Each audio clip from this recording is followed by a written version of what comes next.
आज हर गुजरात का बच्चा बच्चा बोल रहा है इनकी भ्रष्टाचार की सरकार है, लूट रहे हैं गुजरात को, और जो इनके खिलाफ आवाज उठाता है उसको पकड़ के जेल में डाल देते हैं, झूठे केस करके जेल में डाल देते हैं।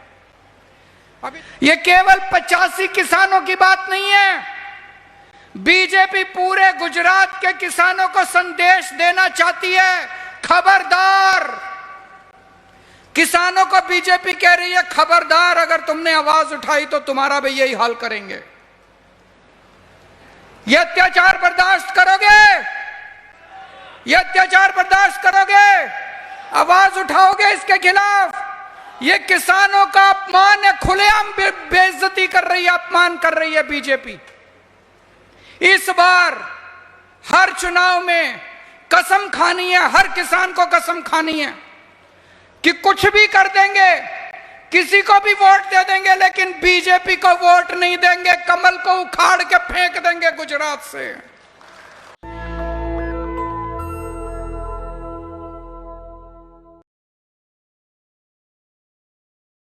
और हर जगह किसान दुखी है, किसान खून के आंसू रो रहा है गुजरात का।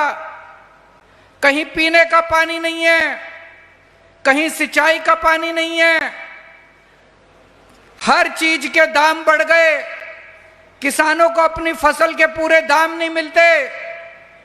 लेकिन 30 साल से बीजेपी की सरकार है, 30 साल में इन्होंने कुछ नहीं किया। आज हर गुजरात का बच्चा बच्चा बोल रहा है इनकी भ्रष्टाचार की सरकार है, लूट रहे हैं गुजरात को, और जो इनके खिलाफ आवाज उठाता है उसको पकड़ के जेल में डाल देते हैं, झूठे केस करके जेल में डाल देते हैं। अभी थोड़े दिन पहले क्या हुआ, बोटाड में करदा प्रथा के खिलाफ किसान इकट्ठे हुए, शांतिपूर्ण प्रदर्शन कर रहे थे, कोई हिंसा नहीं कर रहे थे। बीजेपी की अत्याचारी सरकार ने किसानों के घरों में घुस घुस के, उनको खींच खींच के, किसानों का अपमान करके उनको जेल में डाल दिया। उनकी बीवियां बहुत रोई, उनकी माताएं, उनके बच्चे बहुत रोए, लेकिन बीजेपी की सरकार नहीं मानी। 85 किसानों को 85 किसानों को कई महीने तक जेल में रखा। जब आप लोग दिवाली मना रहे थे, हमारे किसान भाई जेल के अंदर तड़प रहे थे, उनके बीवी बच्चे रो रहे थे। यह केवल 85 किसानों की बात नहीं है, बीजेपी पूरे गुजरात के किसानों को संदेश देना चाहती है, खबरदार। किसानों को बीजेपी कह रही है खबरदार, अगर तुमने आवाज उठाई तो तुम्हारा भी यही हाल करेंगे। यह अत्याचार बर्दाश्त करोगे? यह अत्याचार बर्दाश्त करोगे? आवाज उठाओगे इसके खिलाफ? यह किसानों का अपमान है, खुलेआम बेइज्जती कर रही है, अपमान कर रही है बीजेपी। इस बार हर चुनाव में कसम खानी है, हर किसान को कसम खानी है कि कुछ भी कर देंगे, किसी को भी वोट दे देंगे, लेकिन बीजेपी को वोट नहीं देंगे, कमल को उखाड़ के फेंक देंगे गुजरात से। कमल को वोट नहीं देनी, कमल को बिल्कुल वोट नहीं देनी, हर किसान ने कसम खानी है इस बार। दोस्तों, चेतर वसावा का क्या कसूर है? नरेगा में भ्रष्टाचार है कि नहीं है? आपका पैसा खा जाते हैं ये लोग, फर्जी किताबों में कुछ भी लिख देते हैं, आपके नाम का पैसा चोरी कर लेते हैं। चेतर वसावा ने आप लोगों की आवाज उठाई थी, चेतर वसावा ने कहा था कि गरीबों का पैसा मत खाओ, तुम लोगों को हाय लगेगी, तुम लोगों को शाप लगेगा गरीबों का। इसने गरीबों की आवाज उठाई, इसको पकड़ के जेल में डाल दिया। प्रवीण राम का क्या कसूर है? प्रवीण राम ने किसानों की आवाज उठाई, इसको पकड़ के जेल में डाल दिया। इन्होंने मेरे को भी नहीं छोड़ा, मेरे को भी पकड़ के जेल में डाल दिया इन लोगों ने। 6 महीने तक दिल्ली का मुख्यमंत्री, दिल्ली का सिटिंग चीफ मिनिस्टर, 75 साल के भारत के इतिहास में कभी नहीं हुआ। सिटिंग चीफ मिनिस्टर जब मैं दिल्ली का मुख्यमंत्री था, इन्होंने मेरे ऊपर इल्जाम लगाया केजरीवाल 100 करोड़ रुपए खा गया, केजरीवाल ने शराब घोटाला कर दिया, मनीष सिसोदिया ने शराब घोटाला कर दिया, सतिंदर जैन ने शराब घोटाला कर दिया, संजय सिंह ने शराब। हमारी पार्टी के 5 सबसे बड़े नेताओं को, 5 सबसे बड़े नेताओं को पकड़ के इन्होंने जेल में डाल दिया। दिल्ली के से मेरे को रात के अंधेरे में मेरे घर से घसीट के ले गए ये लोग, इन्होंने जेल में डाल दिया। बोले 100 करोड़ रुपए खा गया केजरीवाल। इन्होंने मेरे घर पे रेड मारी, मेरे बैंक में रेड मारी, मेरे सारी जगह रेड मारी, दफ्तर में रेड मारी, एक पैसा नहीं मिला इनको, कहीं एक पैसा नहीं मिला। इन्होंने मनीष सिसोदिया पे रेड मारी, संजय सिंह पे रेड मारी, कहीं एक पैसा। कहां गया 100 करोड़ रुपया? अब कोर्ट का ऑर्डर आया है, सुना आप लोगों ने?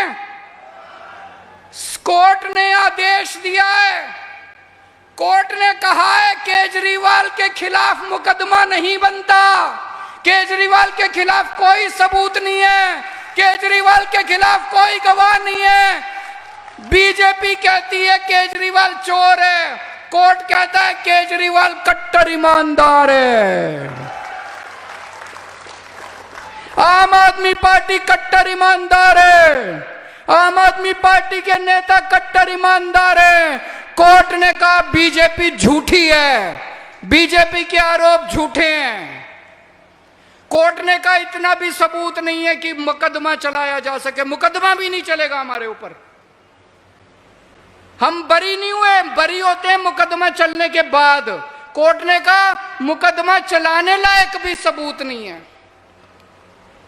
इतना बड़ा अत्याचार, एक सिटिंग चीफ मिनिस्टर को उठा के अगर जेल में डाल सकते हैं तो आप सब लोगों की तो औकात ही क्या है? आपको तो कभी भी जेल में डाल देंगे, ऐसे ही जेल में डाल देंगे, झूठे केस लगा के जेल में डाल देंगे, कभी किसी किसान को जेल में डाल देंगे, व्यापारी को, सबको डरा के रखते हैं आपके लिए, और कुछ नहीं करते ये लोग, सबको डरा के रखते। क्यों डाला इन्होंने मेरे को जेल में? मैं बताता हूं आपको। पहले दिल्ली में भी वही हाल था जो आज गुजरात के अंदर है। पहले दिल्ली में भी 2 ही पार्टियां थी, कांग्रेस, बीजेपी। लोग परेशान हो गए थे इन दोनों पार्टियों से, दोनों पार्टियों की मिली भगत से परेशान हो गए थे लोग। लोगों ने तय किया कि अब हम इन दोनों पार्टियों को उखाड़ के फेंकेंगे। लोगों ने तय किया अब हम अपनी खुद की सरकार बनाएंगे। जनता ने कहा जनता की सरकार बनेगी। 2015 में जनता ने झाड़ू पे वोट दिया और जनता की सरकार बनी। जनता ने मेरे को मुख्यमंत्री बना दिया। मैं एक आम आदमी हूं, मेरे पिताजी नेता नहीं थे, मेरे चाचा जी, मेरे ताऊ, मेरे मामा, मेरे ताया, मेरे नाना, मेरे दादा, कोई मेरे पॉलिटिशियन नहीं है, कोई नेता नहीं है। मैं एक आम आदमी हूं। जनता ने मेरे को मुख्यमंत्री बना दिया। जो जनता कहती थी मैं वही काम करता था। जनता बोली बिजली फ्री कर दो, मैंने बिजली फ्री कर दी। जनता बोली पानी फ्री कर दो, मैंने पानी फ्री कर दिया। जनता बोली बिजली के पावर कट लगते हैं, 24 घंटे बिजली कर दो, मैंने 24 घंटे बिजली कर दी। जनता बोली हमारे सरकारी स्कूल खराब हैं, मैंने सरकारी स्कूल शानदार बना दिए। जनता बोली हमारे पास बीमार होते हैं तो हमारे पास पैसा नहीं है इलाज कराने के लिए, मैंने सरकारी अस्पताल, मोहल्ला क्लिनिक बना दिए, सबका इलाज मुफ्त कर दिया दिल्ली के अंदर, सबका इलाज। गुजरात के हम बच्चे, रिश्तेदार, दोस्त, बच्चे, प्रधानमंत्री मोदी जी, उनको हमारे देश में क्रिकेट बोर्ड है, बीसीसीआई, सुना है सबने? बीसीसीआई सुना है सबने?